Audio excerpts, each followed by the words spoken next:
I want to say good morning, Assalamu alaikum, and this is the fifth time I'm speaking in this session at the ASEAN Youth Volunteer Program since 2014. So I think this is testament to UKM's commitment to the ASEAN agenda, and I congratulate the university and the organizers in this steadfast commitment.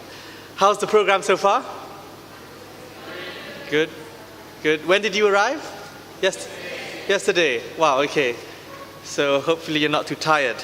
But congratulations to all of you. I mean, by being here in this highly competitive program, I understand, again, over 1,000 applications. By being here, obviously, you are all already thinking of a future in which ASEAN, as a region, will be having a meaningful impact into our lives. Over the years, doing this program and also other ASEAN activities, it's become clear to me that much of ASEAN's contribution has to come from ourselves. This is an organization that highlights the decisions of the political leaders, but it's not always obvious how this translates to making our lives better. And to me, this is problematic, especially if the organization claims to be people-centered. And so the role of its people, its businesses, its civil society, and in particular, its youth, that's us, must work together to strengthen and solidify the good things that ASEAN wants to do. In terms of the economic pillar, this means that we must start, or that you must start, these small and medium enterprises that will leverage on the AEC and create the business links that will serve as the engine of our regional economy and reinforce people-to-people links. I think, if I remember correctly, among your alumni from previous years of the AYVP, I know that some have worked together to create social enterprises, and perhaps you can follow in their footsteps.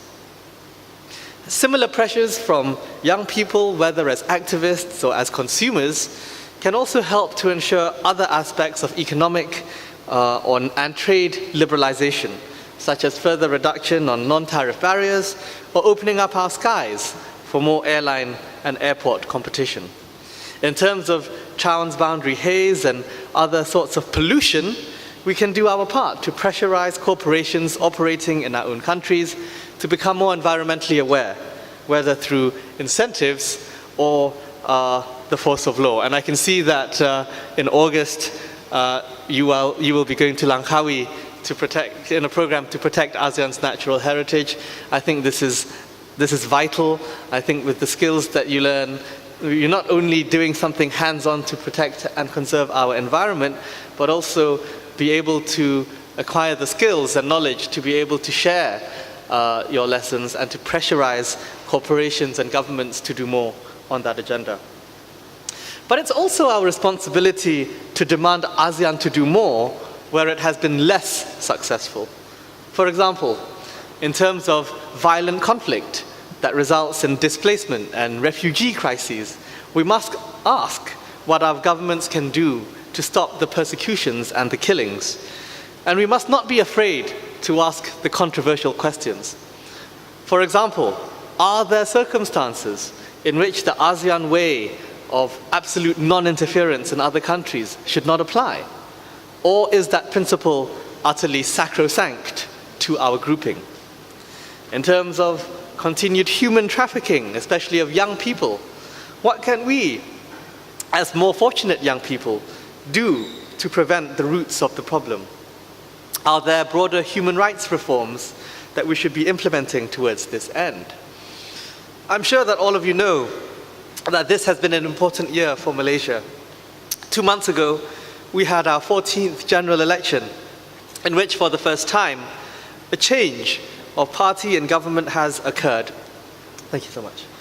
And in a peaceful manner. For us in Malaysian civil society, this is a highly significant feat. Even if you set aside the causes and controversies that surrounded the election campaign, from a corruption scandal allegedly involving the Prime Minister to dissatisfaction with the cost of living, what is significant is that Malaysia has proven that peaceful change can come through the ballot box. Now, the same cannot be said of many of your countries in ASEAN. And while each country, of course, has its own systems of government and institutions brought about by history and political choices, as a Democrat myself, I cannot help but think that it is a natural impulse for human beings to want to be in control of their own destinies in some way.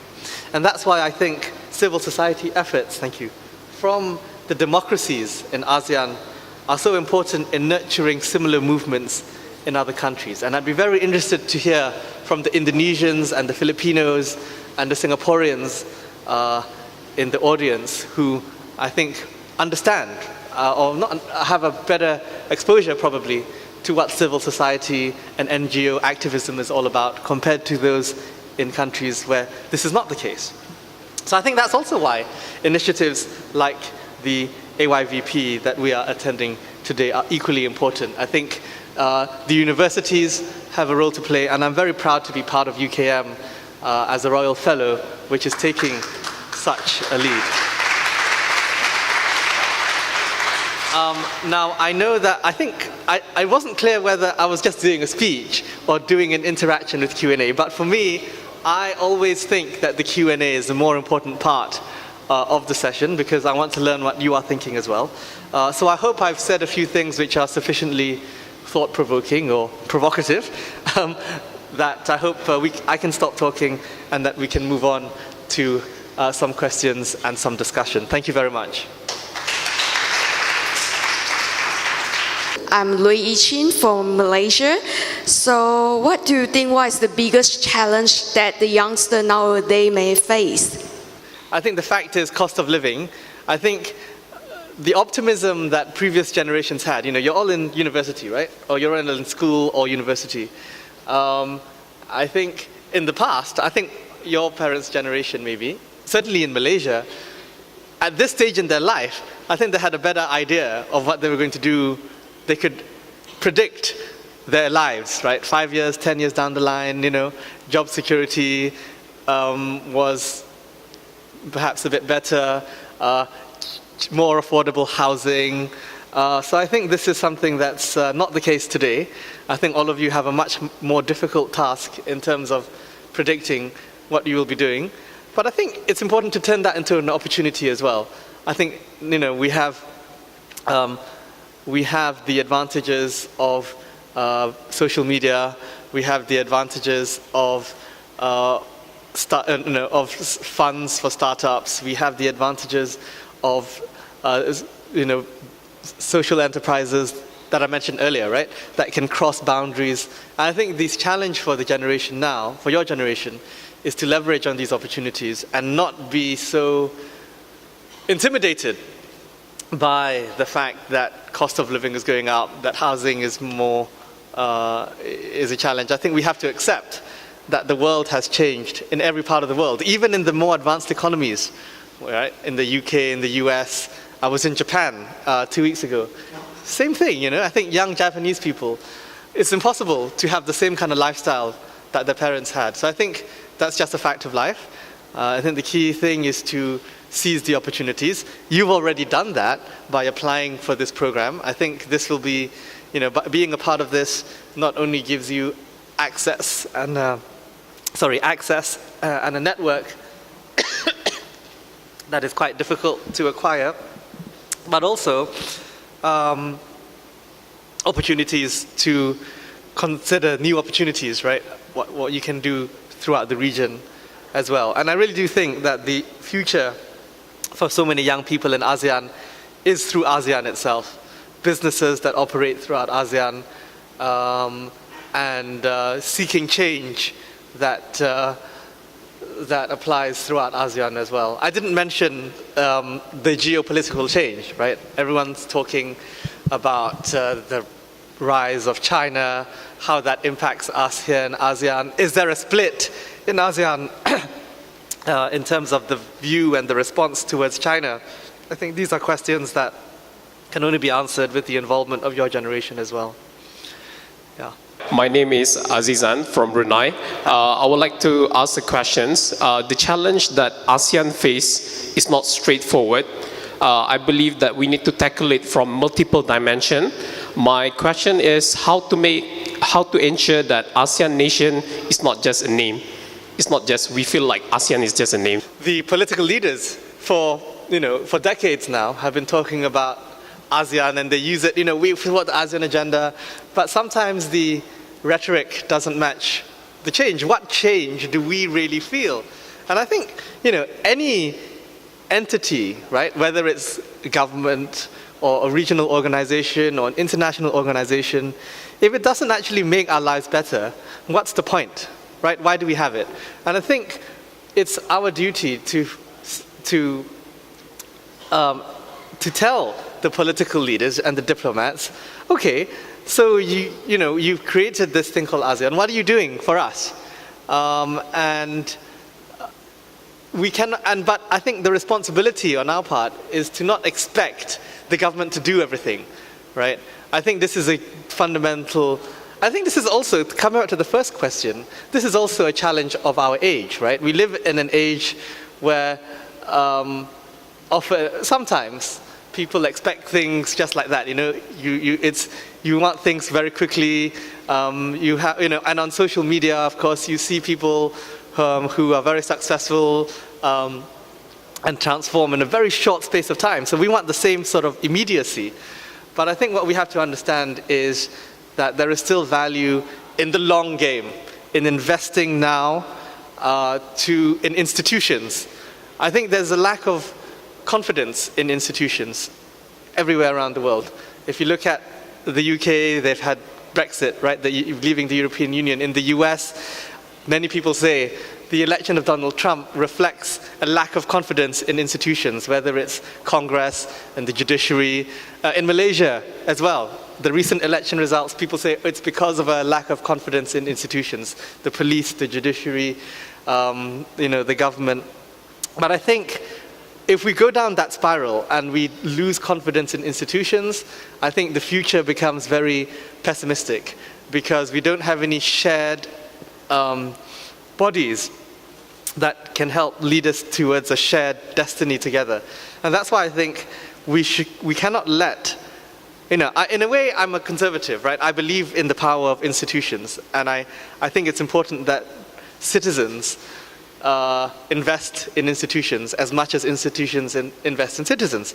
So to me, on an ASEAN level, I think it's important that we cannot let that lack of confidence boil over. If we as citizens of ASEAN countries don't have any, we think ASEAN is useless, for example, I think that would be very sad because an opportunity is lost.